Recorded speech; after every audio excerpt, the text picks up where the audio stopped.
ಎಲ್ರಿಗೂ ನಮಸ್ಕಾರ. ಮಲ್ನಾಡ್ ಸ್ವಾಟ್ ಚಾನಲ್ಗೆ ಸ್ವಾಗತ. ನಮಗೆ ಇವತ್ತು ಗೊಜ್ಜು ಮಾವಿನ ಹಣ್ಣು ಸಿಕ್ಕಿದೆ. ಇದು 1 kg ಇದೆ. ಇದರಿಂದ ಗೊಜ್ಜು ಮಾಡ್ತಾ ಇದ್ದೀವಿ. ನಮ್ಮದೇ ರೀತಿಯಲ್ಲಿ ನಾವು ಹೇಗೆ ಮಾಡ್ತೀವಿ, ಮುಂಚೆಯಿಂದನೂ ಹೇಗೆ ಮಾಡ್ತಾ ಇದ್ದೀವಿ ಅದೇ ರೀತಿಯಲ್ಲಿ ನಾವು ಇವಾಗ ಮಾಡಿ ನಿಮಗೆ ತೋರಿಸ್ತಾ ಇದ್ದೀವಿ. ಹೇಗೆ ಮಾಡೋದು ಅಂತ ಒಂದ್ಸಲ ನೋಡ್ಕೊಂಬರೋಣ, ಆಯಿತಾ? ಇದು ನೋಡಿ, ಗೊಜ್ಜು ಮಾವಿನ ಹಣ್ಣು ದೊಡ್ಡ ಸೈಜ್ ಇದೆ, ಚೆನ್ನಾಗಿ ಸಿಕ್ಕಿದೆ ನಮಗೆ. ಇದು ಚೆನ್ನಾಗಿ ಇವಾಗ ತೊಳೆಯೋಣ.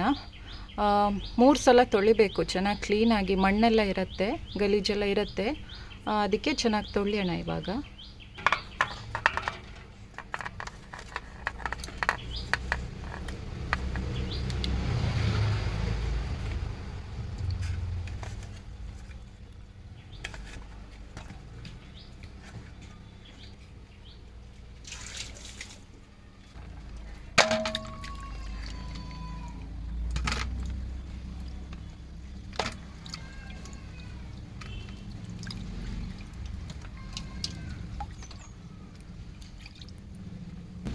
ಇದಿವಾಗ 3 ಸಲ ಚೆನ್ನಾಗಿ ತೊಳೆದಾಗಿದೆ, ಕ್ಲೀನ್ ಆಗಿದೆ.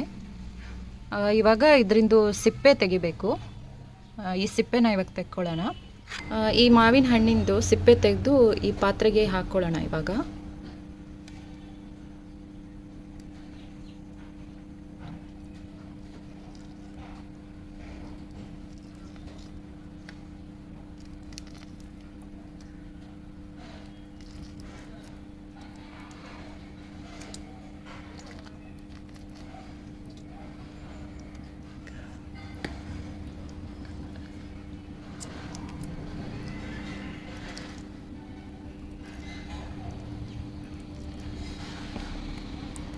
ತುಂಬ ಚೆನ್ನಾಗಾಗತ್ತೆ ಈ ಗೊಜ್ಜು ಮಾವಿನ ಹಣ್ಣಿಂದು ಸಾರು ಗೊಜ್ಜು ಮಾಡಿದರೆ.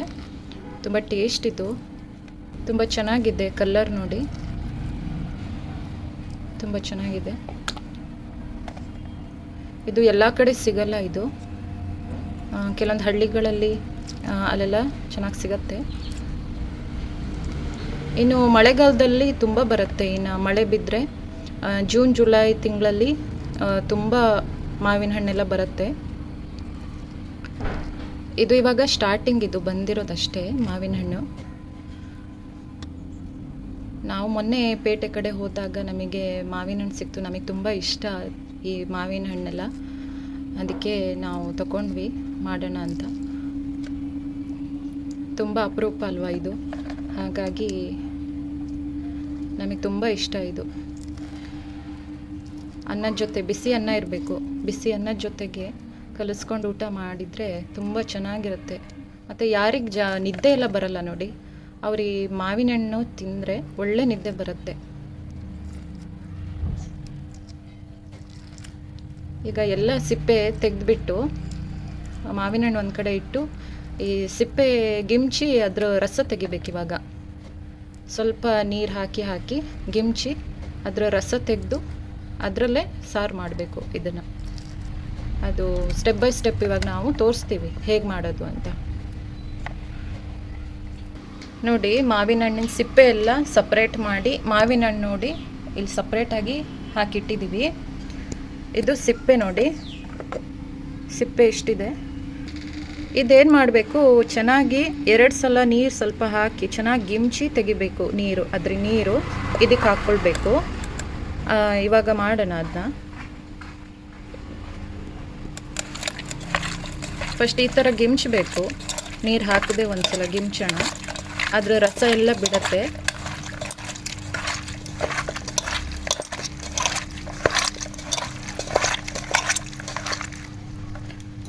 ಇವಾಗ ಸ್ವಲ್ಪ ನೀರು ಹಾಕಬೇಕು ನೋಡಿ, ಸ್ವಲ್ಪ ನೀರು ಹಾಕ್ಕೊಂಡು ಚೆನ್ನಾಗಿ ಗಿಮ್ಚಬೇಕು. ಮತ್ತೆ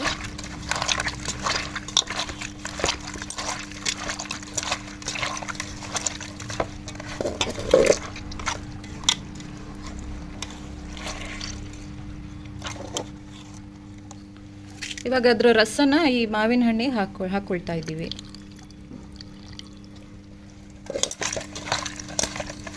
ಮತ್ತೆ ಇನ್ನೊಂದು ಸಲ ಗಿಮ್ಚಬೇಕು. ಮತ್ತು ಸ್ವಲ್ಪ ನೀರು ಹಾಕಬೇಕು.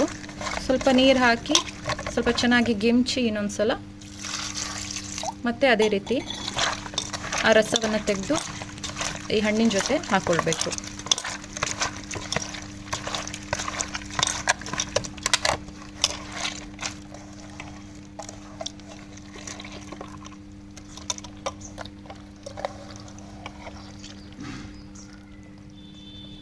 ನೋಡಿ. ಇದ್ರ ಜೊತೆಗೆ ಈ ರಸ ಎಲ್ಲ ಹಾಕ್ಕೊಳ್ಬೇಕು ನೋಡಿ. 2 ಸಲ ಚೆನ್ನಾಗಿ ಅದು ರಸ ಎಲ್ಲ ತೆಗೆದು ಹಾಕ್ಕೊಂಡಿದ್ದೀವಿ ನೋಡಿ ಮಾವಿನ ಹಣ್ಣಿಗೆ. ಇದು ರೆಡಿ ಆಗಿದೆ. ಇವಾಗ ಇದಕ್ಕೆ ಮಸಾಲೆ ತೆಗೆಯೋಣ. ಯಾವ ರೀತಿ ನಾವು ಮಸಾಲೆ ತೆಗಿತೀವಿ ಆ ರೀತಿಯಲ್ಲಿ ನಾನು ನಿಮಗೆ ತೋರಿಸ್ತೀವಿ ಹೇಗೆ ಮಾಡೋದು ಅಂತ ನೋಡೋಣ. ಇದು ನೋಡಿ, ಮಸಾಲೆ ರುಬ್ಬಕ್ಕೆ ಅರ್ಧ ಈರುಳ್ಳಿನ ತೊಗೊಂಡಿದ್ದೀನಿ, ಮತ್ತು ಒಂದು 10 ಕಾಳು ಮೆಣಸು ತೊಗೊಂಡಿದ್ದೀವಿ, ಮತ್ತು ಸಾಸಿವೆ 1 ಸ್ಪೂನ್ ಸಾಸಿವೆ. ಇದು ಸ್ವಲ್ಪ ಇದಕ್ಕೆ ಜಾಸ್ತಿ ಹಾಕ್ಕೊಳ್ಬೇಕು ಸಾಸಿವೆ, ಮತ್ತು ಒಗ್ಗರಣೆಗೂ ಹಾಕ್ಕೊಳ್ತೀವಿ ಸಾಸಿವೆನ. ಈ ಗೊಜ್ಜು ಮಾಡೋಕ್ಕೆ ಸ್ವಲ್ಪ ಜಾಸ್ತಿ ಹಾಕ್ಕೊಳ್ಬೇಕು. ಇವಾಗ 1 ಸ್ಪೂನ್ ಹಾಕ್ಕೊಂಡಿದ್ದೀವಿ, ಮತ್ತು ಅರ್ಧ ಸ್ಪೂನ್ ಜೀರಿಗೆ ತೊಗೊಂಡಿದ್ದೀವಿ ಇಲ್ಲಿ, ಮತ್ತು 3 ಸ್ಪೂನ್ ಧನಿಯಾ ಕಾಳನ್ನ ತೊಗೊಂಡಿದ್ದೀವಿ, ಮತ್ತು ಅರ್ಧ ಸ್ಪೂನ್ ಅರಿಶಿನ ತೊಗೊಂಡಿದ್ದೀವಿ, ಮತ್ತು ಬ್ಯಾಡಗಿ ಮೆಣಸು ಒಂದು 7ರಿಂದ 8 ಬ್ಯಾಡಗಿ ಮೆಣಸು ಖಾರಕ್ಕೆ. ಆಮೇಲೆ ಖಾರ ಕಡಿಮೆ ಅನಿಸಿದ್ರೆ ಆಮೇಲೆ ಸ್ವಲ್ಪ ಮೆಣಸಿನ ಪುಡಿನ ಹಾಕ್ಕೊಳ್ಬೋದು ಲಾಸ್ಟಿಗೆ. ಮತ್ತು ಒಂದು 7ರಿಂದ 8 ಎಸ್ಲು ಬೆಳ್ಳುಳ್ಳಿನ ಇಲ್ಲಿ ತೊಗೊಂಡಿದ್ದೀವಿ. ಇದಿಷ್ಟು ಮಸಾಲೆ ರುಬ್ಕೊಳಕ್ಕೆ ನೋಡಿ, ಇಷ್ಟು ಬೇಕಾಗುತ್ತೆ ಮಸಾಲೆ ರುಬ್ಕೊಳಕ್ಕೆ.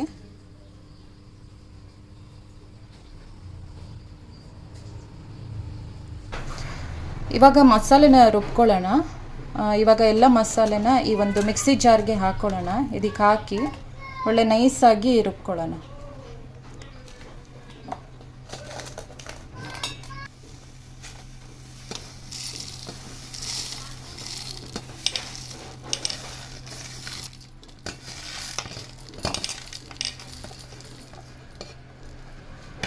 ಸ್ವಲ್ಪ ನೀರು ಹಾಕಬೇಕು.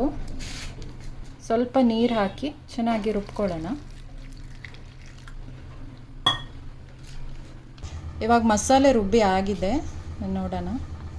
ನೋಡಿ, ನೈಸ್ ಆಗಿದೆ. ಇಷ್ಟು ತುಂಬ ನೈಸ್ ಆಗಬೇಕು, ಒಳ್ಳೆ ನೈಸ್ ಆಗಿದೆ ನೋಡಿ, ಚೆನ್ನಾಗಿ ನೈಸ್ ಆಗಿದೆ. ಇಷ್ಟು ನೈಸ್ ಆದಮೇಲೆ ಇವಾಗ ಒಗ್ಗರಣೆ ಕೊಡೋಣ. ಒಗ್ಗರಣೆ ಕೊಡೋಕ್ಕೆ ರೆಡಿ ಮಾಡೋಣ. ಇವಾಗ ಒಂದು ಪಾತ್ರೆನ ಇಟ್ಕೊಂಡಿದ್ದೀವಿ. ಇದಕ್ಕೆ 4 ಸ್ಪೂನು ಎಣ್ಣೆನ ಹಾಕ್ಕೊಳ್ತಾ ಇದ್ದೀವಿ.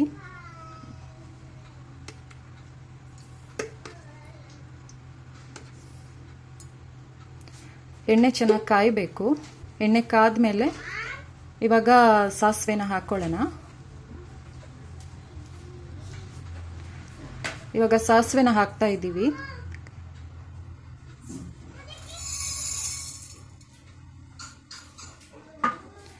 ಸಾಸಿವೆ ಚೆನ್ನಾಗಿ ಚಟಪಟ ಆಗಬೇಕು. ಸಾಸಿವೆ ನೋಡಿ ಚೆನ್ನಾಗಿ ಚಟಪಟ ಆಗ್ತಾ ಇದೆ. ಇದಾದಮೇಲೆ ಬೆಳ್ಳುಳ್ಳಿ ಹಾಕ್ಕೊಳ್ತಾ ಇದ್ದೀವಿ. ಜಜ್ಜಿರುವಂಥ ಬೆಳ್ಳುಳ್ಳಿನ ಹಾಕ್ತಾ ಇದ್ದೀವಿ. ಸ್ವಲ್ಪ ಚೆನ್ನಾಗಿ ಫ್ರೈ ಮಾಡ್ಕೊಳ್ಳೋಣ ಬೆಳ್ಳುಳ್ಳಿನ.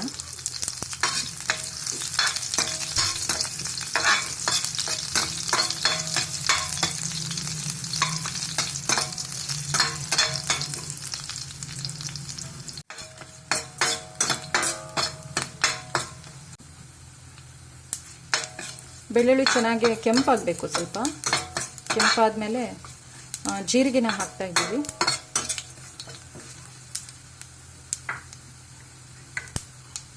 ಜೀರಿಗೆನ ಹಾಕ್ಕೊಳ್ಳೋಣ ಈಗ.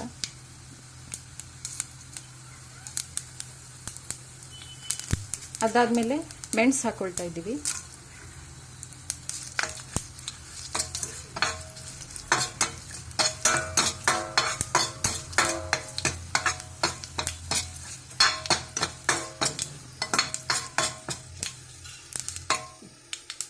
ಇವಾಗ ಕರಿಬೇವಿನ ಎಲೆ ಹಾಕ್ಕೊಳ್ತಾ ಇದ್ದೀವಿ.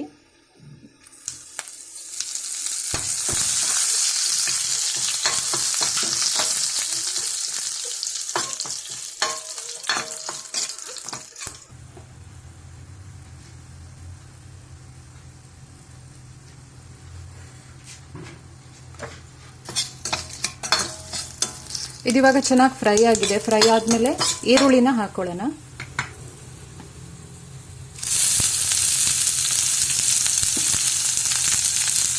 ಚೆನ್ನಾಗಿ ಹುರಿದ್ಕೊಳ್ಳೋಣ ಈರುಳ್ಳಿ.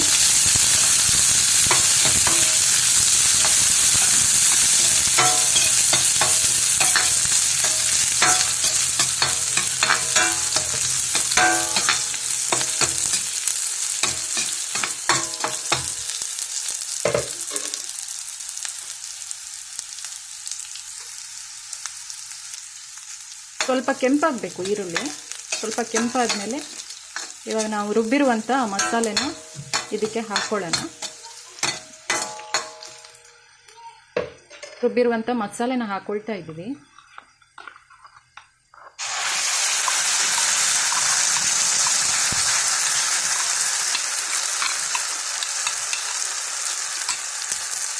ಒಂದ್ಸಲ ಮಿಕ್ಸ್ ಮಾಡೋಣ ಚೆನ್ನಾಗಿ.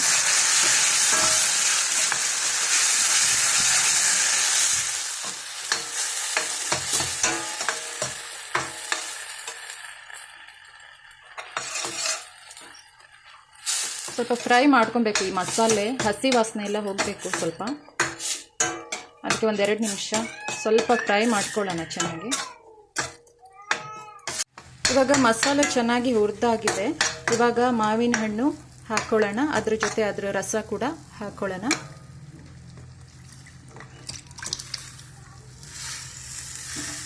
ಚೆನ್ನಾಗಿ ಒಂದ್ಸಲ ಮಿಕ್ಸ್ ಮಾಡ್ಕೊಳ್ಳೋಣ.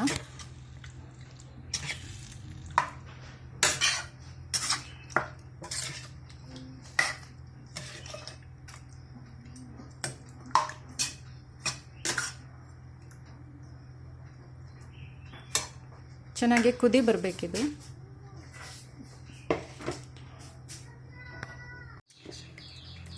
ಸ್ವಲ್ಪ ನೀರು ಹಾಕೊಳ್ತಾ ಇದ್ದೀವಿ. ಸ್ವಲ್ಪ ದಪ್ಪ ಆಗಿದೆ.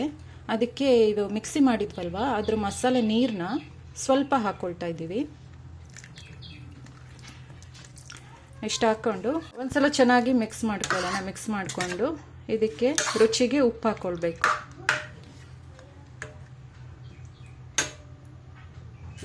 ಇವಾಗ ಉಪ್ಪು ಹಾಕ್ಕೊಳ್ಳೋಣ. ಉಪ್ಪನ್ನು ಹಾಕ್ಕೊಳ್ತಾ ಇದ್ದೀವಿ. ನೋಡಿ ಇಷ್ಟು ಹಾಕ್ಕೊಳ್ತಾ ಇದ್ದೀವಿ, ದಪ್ಪ ಉಪ್ಪು. ನಿಮಗೆ ಉಪ್ಪು ಕಡಿಮೆ ಅನಿಸಿದ್ರೆ ಆಮೇಲೆ ಕೊನೆಯಲ್ಲಿ ಸ್ವಲ್ಪ ಉಪ್ಪನ್ನು ಹಾಕ್ಕೊಳ್ಬೋದು. ಮತ್ತು ಇವಾಗ ಬೆಲ್ಲನ ಹಾಕ್ಕೊಳ್ತಾ ಇದ್ದೀವಿ. ನೋಡಿ 2 ಪೀಸು ಈ ಬೆಲ್ಲನ ಹಾಕ್ಕೊಳ್ತಾ ಇದ್ದೀವಿ. ಹಾಕ್ಕೊಂಡು ಚೆನ್ನಾಗಿ ಮಿಕ್ಸ್ ಮಾಡ್ಕೊಳ್ಳೋಣ ಇವಾಗ. ಮತ್ತು ಕುದಿ ಬರಬೇಕು. 5 ನಿಮಿಷ ಚೆನ್ನಾಗಿ ಕುದಿಸ್ಬೇಕು. 5 ನಿಮಿಷ ಆದಮೇಲೆ ಒಂದ್ಸಲ ನೋಡಬೇಕು ಉಪ್ಪು ಖಾರ ಎಲ್ಲ ಕರೆಕ್ಟ್ ಇದೆಯಾ ಅಂತ ಒಂದ್ಸಲ ನೋಡಿಕೊಂಡು ಆಮೇಲೆ ಗ್ಯಾಸ್ ಆಫ್ ಮಾಡಿದರೆ ಆಯಿತು. ಇವಾಗ ಕುದಿಲಿಕ್ಕೆ ಬಿಡೋಣ 5 ನಿಮಿಷ. ನೋಡಿ ಚೆನ್ನಾಗಿ ಕುದೀತಾ ಇದೆ. 5 ನಿಮಿಷ ಚೆನ್ನಾಗಿ ಮಾವಿನ ಹಣ್ಣು ಬೇಯಿಸ್ಕೊಳ್ಬೇಕು ನೋಡಿ. ಮತ್ತು ಮಾವಿನ ಹಣ್ಣು ಸ್ವಲ್ಪ ಸಿಹಿ ಇದ್ದರೆ ಬೆಲ್ಲ ನಾನು ತೋರಿಸಿದ್ನಲ್ವ ಅದು 2 ಪೀಸು ಬೆಲ್ಲ ಸಾಕು. ಮತ್ತು ತುಂಬ ಹುಳಿ ಇದೆ ಅಂತ ಅಂದರೆ ಅದಕ್ಕಿಂತ ಸ್ವಲ್ಪ ಜಾಸ್ತಿ ಹಾಕ್ಕೊಳ್ಳಿ. ಬೆಲ್ಲನ ಹಾಕ್ಕೊಂಡು ಒಂದ್ಸಲ ಚೆನ್ನಾಗಿ ಮಿಕ್ಸ್ ಮಾಡಿ ಮತ್ತು ಉಪ್ಪೆಲ್ಲ ಕರೆಕ್ಟ್ ಇದೆಯಾ ಒಂದ್ಸಲ ನೋಡ್ಕೊಳ್ಳಿ. ಇವಾಗ 5 ನಿಮಿಷ ಆಗಿದೆ. ಇವಾಗ ಸ್ಪೂನಿಂದ ಒಂದ್ಸಲ ಮಿಕ್ಸ್ ಮಾಡ್ಕೊಳ್ಳೋಣ.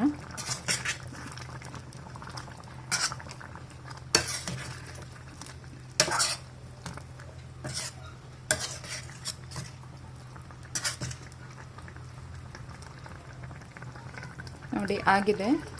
ಮಾವಿನ ಹಣ್ಣಿನ ಗೊಜ್ಜು ರೆಡಿ ಆಗಿದೆ. ಇದು ಬಿಸಿ ಬಿಸಿ ಅನ್ನ ಜೊತೆಗೆಲ್ಲ ಚೆನ್ನಾಗಾಗತ್ತೆ. ನೀವು ಟ್ರೈ ಮಾಡಿ ಮನೇಲಿ. ಇವಾಗ ಸೀಸನ್ ಇದೆ ಅಲ್ವಾ, ಮಾಡಿ ಮನೇಲಿ ಮಾಡಿ ತಿನ್ನಿ. ಹೇಗಾಗಿದೆ ಅಂತ ನನಗೆ ಕಮೆಂಟ್ನ ಮೂಲಕ ತಿಳಿಸಿ ಆಯಿತಾ. ಮತ್ತು ಮೇಯ್ನಾಗಿ ಸಬ್ಸ್ಕ್ರೈಬ್ ಮಾಡಿ, ನಿಮ್ಮ ಸಪೋರ್ಟ್ ಇರಲಿ. ಸಬ್ಸ್ಕ್ರೈಬ್ ಮಾಡಿ ಮತ್ತು ಲೈಕ್ ಮಾಡಿ. ಈ ರೆಸಿಪಿ ಇಷ್ಟ ಆದರೆ ನಿಮ್ಮ ಫ್ರೆಂಡ್ಸ್ಗಳಿಗೆಲ್ಲ ಶೇರ್ ಮಾಡಿ ಆದಷ್ಟು. ನಾನು ಈ ವಿಡಿಯೋನ ಇಲ್ಲಿಗೆ ಎಂಡ್ ಮಾಡ್ತಾ ಇದ್ದೀನಿ. ನೆಕ್ಸ್ಟು ಇನ್ನೂ ಒಳ್ಳೆಯ ವಿಡಿಯೋದೊಂದಿಗೆ ನಾನು ನಿಮ್ಮ ಜೊತೆ ಎಲ್ಲ ಶೇರ್ ಮಾಡ್ಕೊಳ್ತೀನಿ. Okay, thank you, bye.